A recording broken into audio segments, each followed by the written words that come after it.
No. Cześć Aga. Cześć Michał. I cześć wy. Cześć wam wszystkim. Posłuchajcie, dzisiaj spotykamy się po raz drugi na naszym wideo podcaście Marketingowy Czwartek, w którym będziemy rozmawiać o marketingu przemysłowym, marketingu B2B i innych ciekawych rzeczach. Dzisiaj bierzemy sobie nie na tapet, ale na rozmowę to, co jest bardzo wyjątkowe, jeżeli chodzi o marketing przemysłowy, targi i konferencje, bo to właśnie z targami i konferencjami marketerzy przemysłowi bardzo często romansują. Co byś powiedziała, jeżeli chodzi o twoje doświadczenia z targami i konferencjami, Aga? A zapytam tak, No, targujesz się? niewystarczająco. Tak, ja jestem w ogóle mało asertywny, ale to wytniemy. Dobra, no to jak to kiedyś było? No jakbym to tak popatrzyła z perspektywy lat.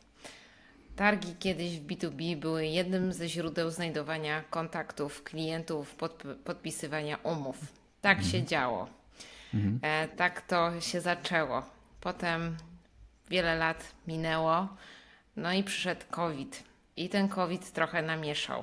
No i po tym COVIDzie znowu się zmieniło, bo z tymi osobami, z którymi obecnie dzisiaj rozmawiam, to co dostrzegają, to pewne różnice, co było przed COVID-em, co było w latach tam 80., to już nie wspomnę.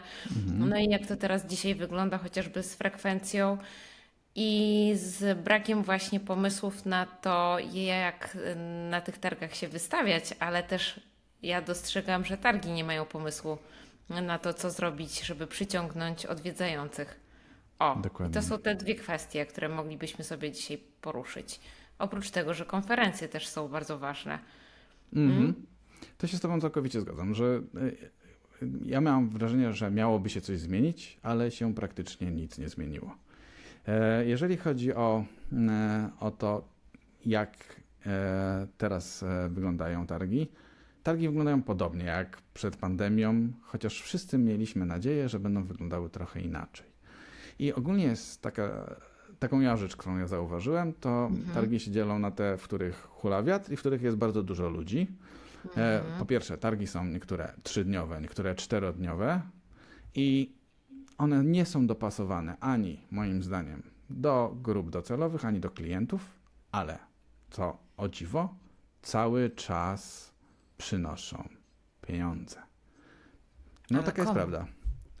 No w niektórych branżach przynoszą pieniądze, nie? To jest tak jak mówisz, no inwestujesz jakąś kwotę, bo musisz wynająć przestrzeń, musisz zapłacić za budowę. Często jest tak, że w tych kosztach, których firma ponosi, musisz zadbać o kwestie związane z logistyką, bo musisz na przykład ściągnąć sprzęt. Nie dość tego, wyciągasz ludzi z rynku, którzy muszą przez te 3-4 dni na miejscu być, musisz zapłacić za hotele, musisz zapłacić za wyżywienie, wszelkiego rodzaju różne rzeczy, nie mówiąc o tym, że media podrożały, więc jak na przykład masz sprężone powietrze albo prąd dużej mocy na stoisku, no to się okazuje, że udział w targach jest dosyć drogi. Ale ja ze swojego doświadczenia, jeżeli dobrze bierzesz targi i masz na nie pomysł i dopasujesz na tych targach odpowiednio swoje narzędzia i produkty, które chcesz przekazać, a do tego jeszcze masz fajny zespół ludzi, którzy są gotowi tych klientów fajnie obsłużyć, no to jesteś w stanie w ciągu może nie miesiąca czy 2, ale pół roku do roku zobaczyć w swoim CRM-ie przychody. Co więcej, jeżeli masz odpowiednią marżę, jesteś w stanie naprawdę zobaczyć, że te targi jednak generują ci znaczący przychód i znaczącą marżę w całym portfelu twoim produktowym.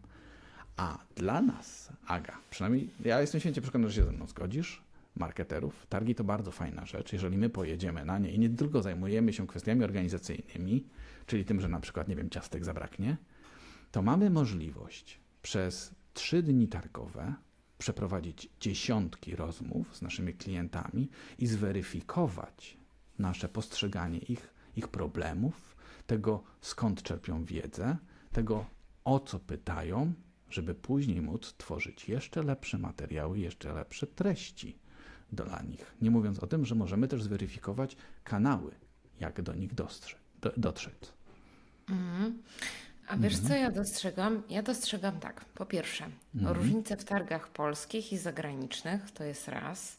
Druga rzecz, dostrzegam różnice w branżach targowych, bo jeżeli jest zbyt dużo targów tematycznych, na przykład opakowaniowych, to publiczność też się rozprasza i niektóre targi niestety, ale właśnie na nich hula wiatr, bo gdzieś ten odwiedzający pojedzie gdzieś indziej.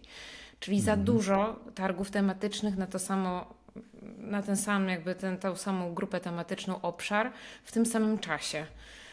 To jest jeszcze jedna z rzeczy, którą ja dostrzegam. Dla marketingowców to, co ty powiedziałeś, rzeczywiście świetne źródło poznawania odbiorców, rozmów z innymi firmami, innymi marketingowcami, rozmów z klientami, kopalnia wiedzy. No i teraz jedną z rzeczy, którą ja dostrzegam, jeżeli jest zbyt dużo targów, to te targi też muszą jako organizator pomyśleć, jak inaczej wyróżnić się na rynku, żeby to do nich przyjechali wystawcy, no i żeby ci odwiedzający też do nich przyjechali. No i tu leży cały ambaras, że ośrodki targowe nie podchodzą do tego tak jakby do organizacji trochę firmy. Czyli, że musimy sobie przeanalizować, co jest na rynku, jakie są targi, co na tych targach ewentualnie zrobić. No bo umówmy się, dla jednej firmy wystawienie się na 3 targach tematycznych, które są bardzo do siebie podobne, to jest naprawdę wtedy dużo pieniędzy. Tak. No i nie na wszystkie targi pojedziemy, a poza tym odwiedzający też się zrobili bardzo wygodni. To znaczy, że oni nie będą jeździć z Krakowa do Warszawy, potem do Poznania, do Gdańska na wszystkie wystawy targowe, no bo to raz kosztuje, to jest też czas. No i umówmy się, czasami tych wystawców spotykamy takich samych, czyli tych naszych potencjalnych klientów odwiedzamy tych samych, więc powinna być tutaj taka niszowość. O, zadbałabym o pewną niszowość. A to, co zazdroszczę w targach zagranicznych, to No. porównując nasze polskie ośrodki, no to nasze czasami polskie targi są no, bidne i małe, co byśmy nie zrobili, nawet te w Poznaniu, które mają ogromną powierzchnię targową, to też w porównaniu do targów zagranicznych, no to jednak też są trochę czasami bidne i małe, bo jedna hala jest otwarta z przyczyn ekonomicznych bardzo często.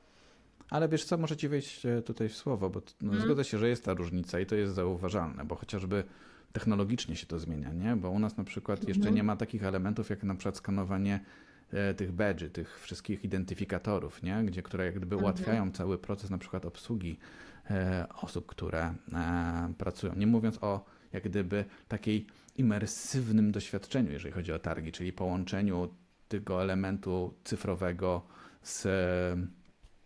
z tym fizycznym spotykaniem się na miejscu.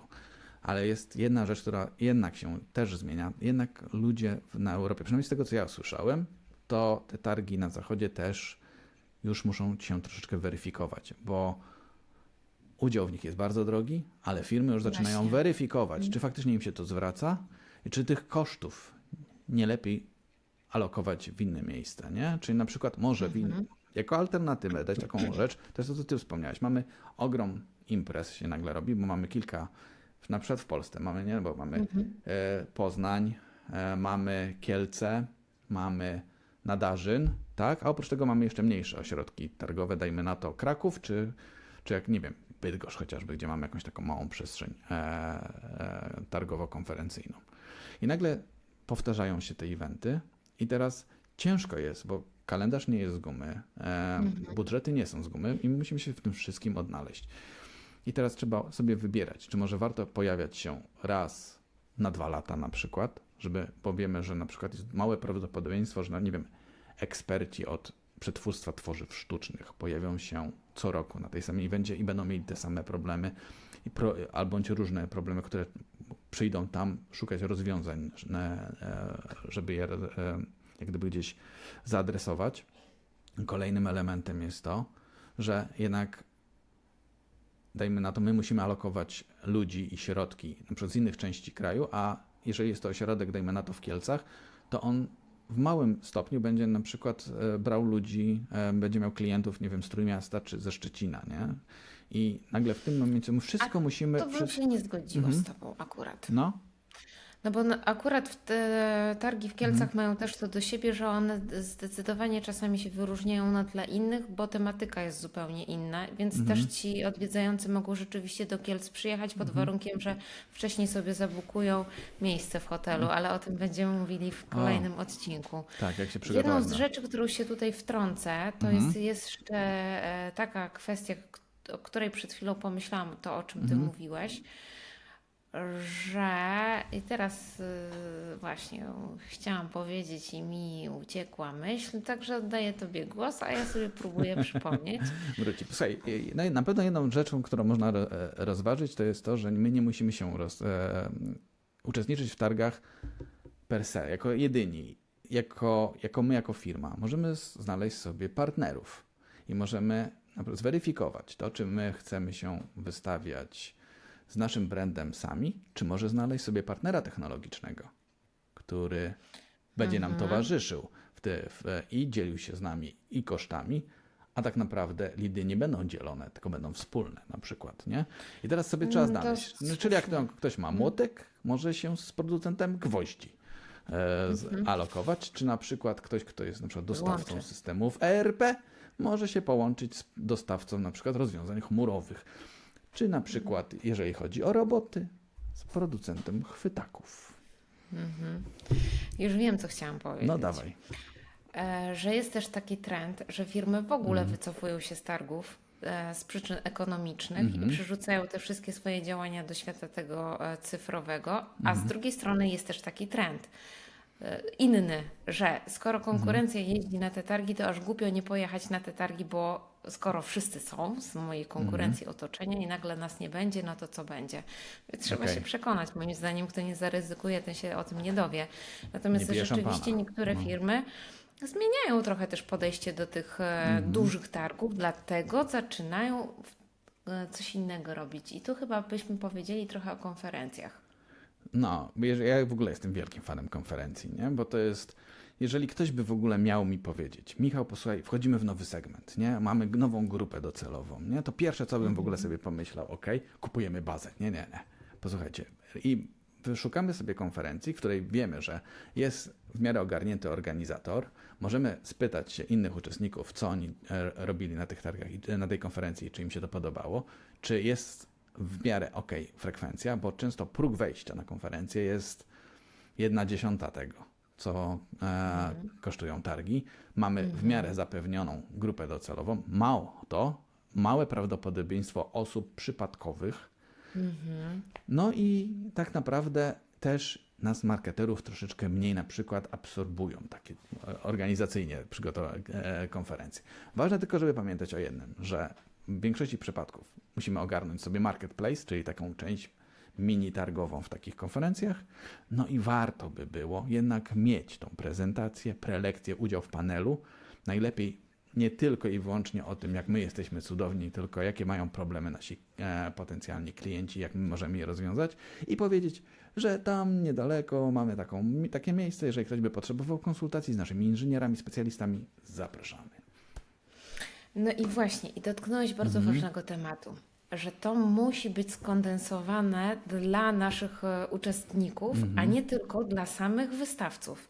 Są takie konferencje, które tylko skupiają wystawców branżowych. I to się robi takie hermetyczne towarzystwo, że są tylko i wyłącznie wystawcy na tej małej konferencji, ale nie ma uczestników. No i jak jest hermetyczna branża, która się wszyscy znają, no to de facto jest to zrobienie konferencji dla wystawców, ale nie ma gości, nie ma uczestników. No i kto z tego bierze jakiekolwiek korzyści? No raczej nie, bo jeżeli branża jest hermetyczna, no to się i tak wszyscy znają. Więc tutaj to, co powiedziałeś, w miarę ogarnięty też organizator. No i warto też połączyć się z innym partnerem, czyli też tworzyć te konferencje, które nie są tylko konferencją jednotematyczną, ale podzielić na przykład to z różnymi innymi tematami, tak żeby ta grupa gości była zróżnicowana. Tak. No ale Tutaj w ogóle o prezentacjach to też sobie opowiemy chyba przy Tak, następnym odcinku. tak, w ogóle konferencje to jest bardzo fajny temat, ja chętnie mógłbym o tym porozmawiać, ale posłuchajcie, osobiście uważam, że tak jak zauważyliście, targi to można je kochać lub nie, uważamy, że warto rozważyć ten typ kanału komunikacji jako narzędzia marketingowego bądź taktyki marketingowej w swojej strategii. Co więcej, warto się na nie przygotować, i o tym opowiemy w następnym odcinku, jak wykorzystać, wycisnąć do cna możliwości, które dają targi. No i konferencje. A o konferencjach to chętnie pogadam z Agą jeszcze dużo, bo myślę, że o konferencjach możemy mówić, bo posłuchajcie, dzieje się coś fajnego. Nie mamy teraz już tylko i wyłącznie konferencji z gadającymi głowami, właśnie z takimi zamkniętymi jakby to powiedzieć.